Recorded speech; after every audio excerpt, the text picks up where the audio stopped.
जय हिंद साथियों, नमस्कार आप सभी को। मैं गुरनाम सिंह आप सभी का आईक्यू स्टडी सेंटर पर हार्दिक स्वागत करता हूं।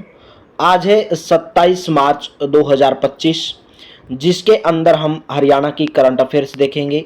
डेली सुबह 7 बजे आपको हरियाणा की करंट अफेयर्स, डेली सुबह 6 बजे इंडिया की करंट अफेयर्स, डेली सुबह 9:30 बजे हरियाणा जी के प्रैक्टिस सेट 3 क्लास लाइव चलती हैं। डेली रात को 8 से 9 मैथ और रीजनिंग, 9 से 10 हरियाणा जी के और 10 से 11 इंडिया जी के। तो चलिए, सबसे पहले मैं आपको आज थोड़ा जो सूरजकुंड मेला हुआ था उसके बारे में डिटेल में थोड़ा बताऊंगा, कौन कौन से क्या क्या था। फिर उसके बाद हम क्वेश्चन करेंगे। 38वां अंतर्राष्ट्रीय सूरजकुंड मेला 2025 बिल्कुल एक नज़र में देखेंगे। अगर आप चैनल पर पहली बार है तो चैनल को सब्सक्राइब करेंगे, बेल आइकन पर क्लिक करेंगे। 7 से 23 फरवरी 2025 तक फरीदाबाद में आयोजित हुआ अंतर्राष्ट्रीय सूरजकुंड हस्तलिपित मेले में ओडिशा और मध्य प्रदेश को सहयोगी राज्य और बिम्स्टेक देशों को कंट्री पार्टनर चुना गया। मेले में पहली बार 2 राज्यों को एक साथ स्टेट थीम बनाया गया है। इससे पहले ओडिशा 1993 में तथा मध्य प्रदेश 1992 और 2009 में मेले में थीम स्टेट के रूप में शामिल रहा था। इससे पहले और अब की बार भी उड़ीसा और मध्य प्रदेश हर बार एक देश को कंट्री पार्टनर बनाया जाता था, लेकिन इस बार बिम्स्टेक देशों यानी कि बांग्लादेश, भूटान, म्यांमार, नेपाल, श्रीलंका और थाईलैंड को कंट्री पार्टनर बनाया गया है। पूर्वोत्तर राज्यों में शामिल 8 राज्य असम, अरुणाचल प्रदेश, मणिपुर, मेघालय, मिजोरम, नागालैंड, त्रिपुरा और सिक्किम की इस मेले में सांस्कृतिक भागीदारी रही है। अंतरराष्ट्रीय सूरजकुंड मेले की शुरुआत 1987 में हुई थी। यह मेला हर साल फरवरी के महीने में आयोजित किया जाता है। वर्ष 2013 में इसे अंतर्राष्ट्रीय मेले का दर्जा मिला था। वर्ष 2015 में यूरोप, अफ्रीका, दक्षिण एशिया के 20 देशों ने इस मेले में भागीदारी की थी। वर्ष 2021 में कोरोना के कारण सूरजकुंड मेला नहीं लगा था। तो मेरे दोस्तों, आप अपने चैनल आईक्यू स्टडी सेंटर को सब्सक्राइब जरूर करेंगे अगर आप चैनल पर पहली बार आए हैं तो। और अगर आप हरियाणा सिटी की तैयारी कर रहे हैं और अपनी बेहतर तैयारी करना चाहते हैं तो चलिए, पहला क्वेश्चन है, नाबार्ड ने हरियाणा के लिए वर्ष 2025-26 के लिए कितने रुपए का क्रेडिट प्लान घोषित किया है? 3.14 लाख करोड़।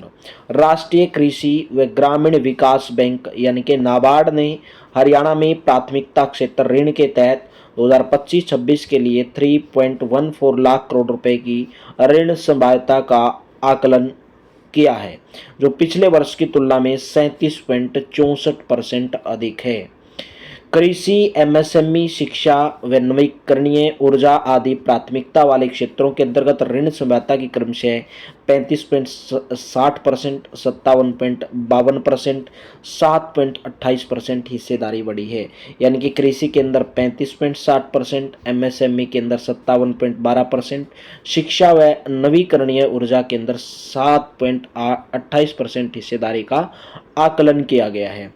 नेक्स्ट है, 38वें राष्ट्रीय खेलों में शूटिंग में अनीस भानवाला ने कौन सा पदक जीता? ऑप्शन नंबर ए, स्वर्ण पदक जीता। 38वें राष्ट्रीय खेलों में शूटिंग स्पर्धा के 25 मीटर रैपिड फायर पिस्टल में हरियाणा के करनाल के रहने वाले हैं अनीस भानवाला ने 31 अंक लेकर स्वर्ण पदक अपने नाम किया। गोवा में हुए 37वें नेशनल गेम्स में अनीस ने रजत पदक जीता था। इसके अलावा शूटिंग में ओलंपियन निशानेबाज कुरुक्षेत्र की रमिता जिंदल ने कांस्य पदक जीता है। ओलंपियन निशानेबाज कुरुक्षेत्र की रमिता जिंदल ने कांस्य पदक जीता है। नेक्स्ट है, चंडीगढ़ नगर निगम की मेयर कौन बनी है? Option number A, Harpreet Kaur. Chandigarh नगर निगम के मेयर चुनाव 2025 में भाजपा की हरप्रीत कौर ने आप कांग्रेस गठबंधन की कैंडिडेट प्रेमलता को हराकर मेयर का पद हासिल किया है। नेक्स्ट है, 5वें विंटर खेलो इंडिया में हरियाणा के सचिन ने कौन सा पदक जीता? कांस्य पदक जीता। Option number C. लेह के अंदर आयोजित हुई थी 5वीं विंटर खेलो इंडिया। हरियाणा के अंबाला के सचिन ने ice skating long track 1000 metre race में कांस्य पदक जीता। इसके अलावा हरियाणा की रिले रेस मैन टीम ने भी कांस्य पदक जीता है। नेक्स्ट है, 8वें अंतर्राष्ट्रीय सरस्वती महोत्सव की शुरुआत कहाँ से की गई है? ऑप्शन नंबर ए आदि बद्री। हरियाणा के मुख्यमंत्री नायब सिंह सैनी ने 29 जनवरी 2025 को यमुनानगर जिले के आदि बद्री से 8वें अंतर्राष्ट्रीय सरस्वती महोत्सव का शुभारंभ किया है। आदि बद्री से शुरू होने वाले इस महोत्सव का समापन पेहवा के अंदर 2 फरवरी 2025 को हुआ। इस महोत्सव को गीता महोत्सव की तर्ज पर मनाया गया। महोत्सव में राजस्थान को स्टेट पार्टनर बनाया गया है। आदि बद्री सरस्वती नदी का उद्गम स्थल है। नेक्स्ट क्वेश्चन है क्वेश्चन नंबर 6। रोहतक स्थित चिड़ियाघर में शेरनी सुधा के शासकों का नामकरण किसने किया है? राइट ऑप्शन रहेगा राव नरबीर सिंह। रोहतक जिले के तिलियार स्थित चिड़ियाघर में 27 जनवरी 2025 को वन मंत्री हैं कौन? हरियाणा के राव नरबीर सिंह ने वन्य जीवों का नामकरण किया। शेरनी सुधा के दोनों नर शावक अब वीरू और संजू तीनों शेरनी नव्या, दिया और चंचल के नाम से पुकारी जाएंगी, जबकि सफेद मादा टाइगर को अनु नाम से पहचान मिली है। नेक्स्ट है, और उन्होंने जो टाइगर के शावक हैं उनका नाम चैतन्य रखा है। राव नरबीर सिंह वन मंत्री। क्षेत्र में गणतंत्र दिवस पर किस हरियाणवी ने माउंट कोजिस्को पर तिरंगा फहराया? Shivangi Pathak. Option number B. Hisar की रहने वाली हैं शिवांगी पाठक। 26 जनवरी 2025 को सुबह 7 बजे ऑस्ट्रेलिया की सबसे ऊंची चोटी माउंट किजिस्को पर तिरंगा को फहराकर भारत का 76वां गणतंत्र दिवस मनाया। ऑस्ट्रेलिया की यह पर्वत चोटी 7 महाद्वीपों की सबसे ऊंची चोटियों के अंदर गिनी जाती है। कोजिस्को चोटी। शिवांगी पाठक ने 16 वर्ष की आयु में विश्व की सबसे ऊंची चोटी माउंट एवरेस्ट को फतेह किया था।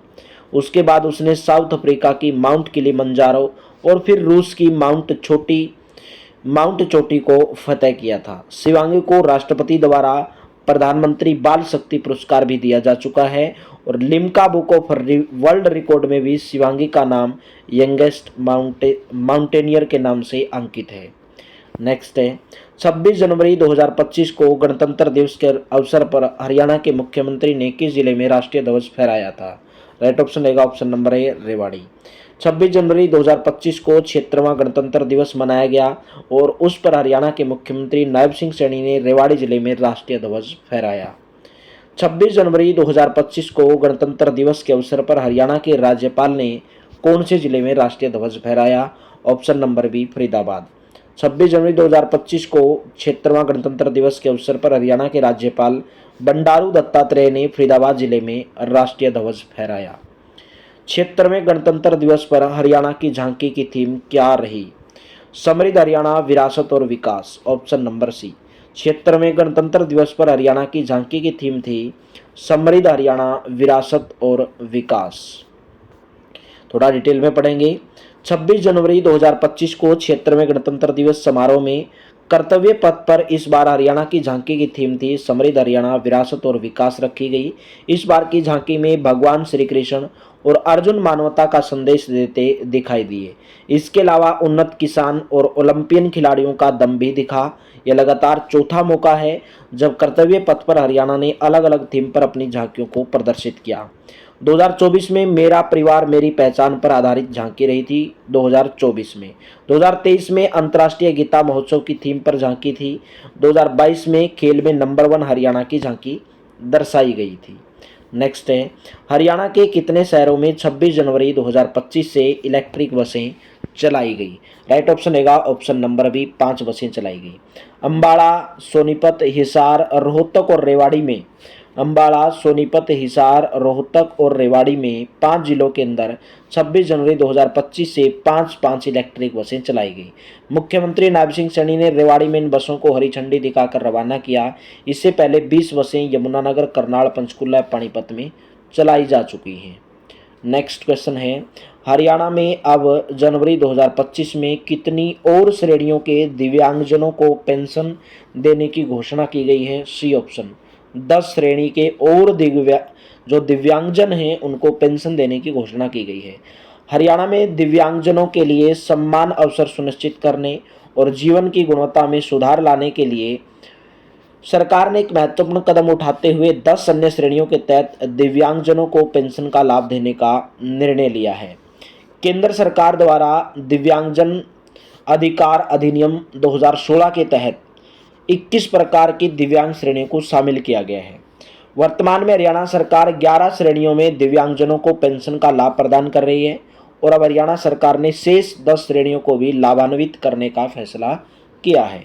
इन 10 श्रेणियों में प्रमस्तिष्कघात यानी कि जो आपके दिमागी जो बीमारी है, मांसपेशियों का दुर्विकास, वाक और भाषा दिव्यांगता, बहु स्कॉलरशिप, पार्किंसंग रोग, सिकल कोशिका रोग, बहुदिव्यांगता, विनिर्दिष्ट सीख, दिव्यांगता, स्वप्राणता, स्पेक्ट्रम विकार और चिरकालिक तंत्रिकाएं दशाएं शामिल हैं।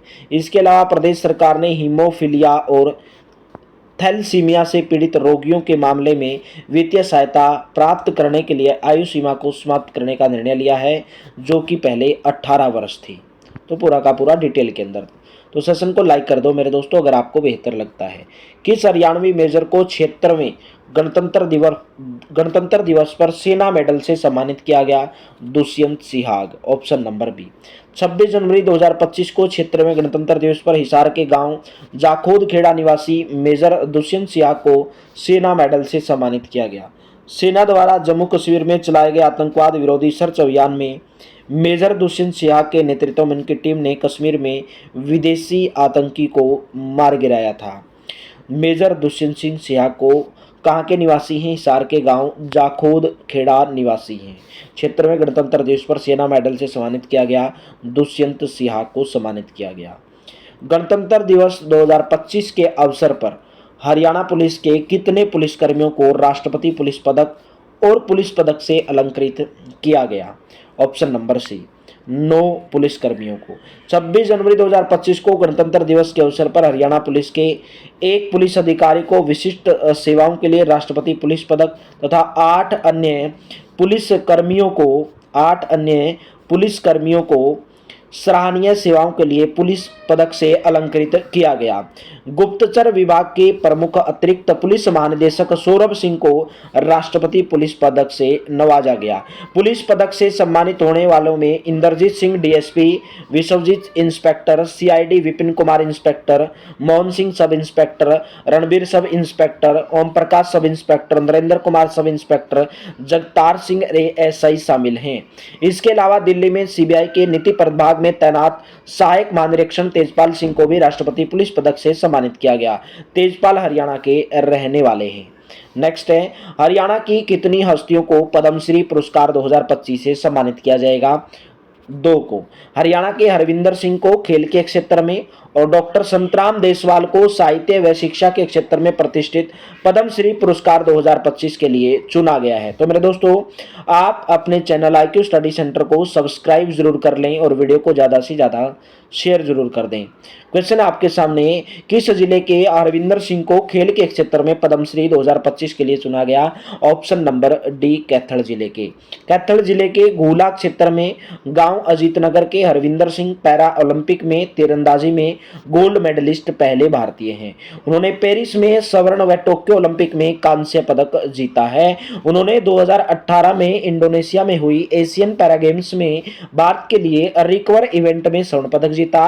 उन्होंने एशियन पैरा चैंपियंस 2019 में कांस्य, थाईलैंड 2019 में तीसरी एशियन पैरा तीरंदाजी के टीम इवेंट में कांस्य पदक हासिल किया था। हरविंदर सिंह का जन्म 25 फरवरी 1991 को हुआ था। नेक्स्ट है, किस हरियाणवी को साहित्य व शिक्षा के क्षेत्र में पद्मश्री 2025 के लिए चुना गया? Doctor Santram Deswal, B option correct रहेगा। सोनीपत के रहने वाले हैं, लेखक और शिक्षाविद हैं। डॉक्टर संतराम देसवाल को प्रतिष्ठित पद्मश्री पुरस्कार 2025 के लिए चुना गया है। डॉक्टर देसवाल मूल रूप से झज्जर जिले के खेड़का गुज्जर से हैं। कहाँ से हैं? खेड़का गुज्जर से मूल रूप से। वे 28 वर्ष से अधिक समय छोटूराम आर्य कॉलेज में हिंदी के एसोसिएट प्रोफेसर रहे। उन्होंने ललित निबंध, कविता, संस्मरण, जीवनी और यात्रा वृत्तांत जैसी विधाओं में 30 से अधिक पुस्तकें लिखी हैं। उन्होंने साहित्यकार डॉक्टर चंद्र त्रिखा की प्रेरणा से हरियाणा संस्कृति और कला नामक रचना लिखी। डॉक्टर देसवाल को हरियाणा साहित्य अकादमी द्वारा महाकवि सूरदास आजीवन साहित्य साधना पुरस्कार, बाल मुकुंद गुप्त साहित्य पुरस्कार, लोक साहित्य शिरोमणि सम्मान, हिंदी सहस्त्राब्दी सम्मान और जनकवि मेहर सिंह जैसे प्रतिष्ठित पुरस्कार मिल चुके हैं। डॉक्टर संतराम देसवाल का जन्म 24 अप्रैल 1955 को हुआ था। नेक्स्ट क्वेश्चन है आपके सामने, question number 18। Bring it on the incredible story of my life, इस पुस्तक के लेखक कौन हैं? Bring it on the incredible story of my life, इस पुस्तक के लेखक है Deepa Malik. Bring it on the incredible story of my life किताब पैरा ओलंपिक खिलाड़ी हैं दीपा मलिक ने लिखी है। हार्पर कॉलिंस इंडिया ने इस किताब को प्रकाशित किया है। किसने? हार्पर कॉलिंस इंडिया ने। यह पुस्तक उनके जीवन की अनोखी और प्रेरक कहानी को बयां करती है। इसमें उन्होंने अपने संघर्षों और उपलब्धियों के बारे में विस्तार से बताया है। डॉक्टर दीपा मलिक को पद्मश्री, खेल रत्न, अर्जुन पुरस्कार से सम्मानित किया जा चुका है। नेक्स्ट है, हरियाणा में मुख्यमंत्री तीर्थ दर्शन योजना के तहत किस तीर्थ के दर्शन को शामिल किया गया है? ऑप्शन नंबर सी, महाकुंभ तीर्थ। हरियाणा सरकार के द्वारा शुरू की गई मुख्यमंत्री तीर्थ दर्शन योजना के तहत अब गरीब परिवार के बुजुर्गों को सरकारी खर्चे पर प्रयागराज स्थित महाकुंभ तीर्थ के दर्शन करवाए जाएंगे। योजना के तहत सरकार द्वारा प्रत्येक जिले से पात्र वरिष्ठ नागरिकों को महाकुंभ तीर्थ दर्शन के लिए भेजा जाएगा। इससे पहले राज्य सरकार द्वारा इस योजना के तहत 60 वर्ष या इससे अधिक आयु के पात्र बुजुर्गों को अयोध्या में रामलला के दर्शन करवाए गए। इस योजना में श्री माता वैष्णो देवी और शिरडी साईं तीर्थ को भी शामिल किया गया है। श्री माता वैष्णो देवी और शिरडी साईं तीर्थ को भी शामिल किया गया है। नेक्स्ट है, चौधरी देवीलाल यूनिवर्सिटी के वीसी का अतिरिक्त कार्यभार किसने संभाला है? वाइस चांसलर का professor Narsiram Bishnoi. Option number आपका डी करेक्ट रहेगा। हिसार स्थित गुरु जम्बेश्वर विश्वविद्यालय के वीसी प्रो नरसीराम बिश्नोई पहले कौन से विश्वविद्यालय के वीसी रह चुके हैं? हिसार में जो जीजे यूनिवर्सिटी है, गुरु जम्बेश्वर विश्वविद्यालय, उसके प्रोफेसर नरसीराम बिश्नोई वीसी रह चुके हैं, जिन्होंने अभी 25 जनवरी 2025 को सिरसा के अंदर चौधरी देवीलाल यूनिवर्सिटी CDLU के कुलपति के रूप में कार्यभार संभाला है। उन्होंने CDLU वीसी का अतिरिक्त कार्यभार दिया गया है। प्रोफेसर नरसीराम बिश्नोई का जन्म सिरसा जिले के गांव जंडवाड़ा गांव के अंदर उनका जन्म हुआ था। तो उम्मीद करता हूं आज की क्लास के अंदर हम इतना ही स्टॉप करेंगे। तो पूरी की पूरी क्लास आपको बेहतर लगी होगी, अच्छी लगी होगी तो सेशन को लाइक कर देना मेरे दोस्तों। सेशन को शेयर जरूर कर देना। आप सेशन को शेयर करना भूल जाते हो, शेयर किया करो। अगर आप चैनल पर पहली बार है तो चैनल को सब्सक्राइब जरूर किया करो।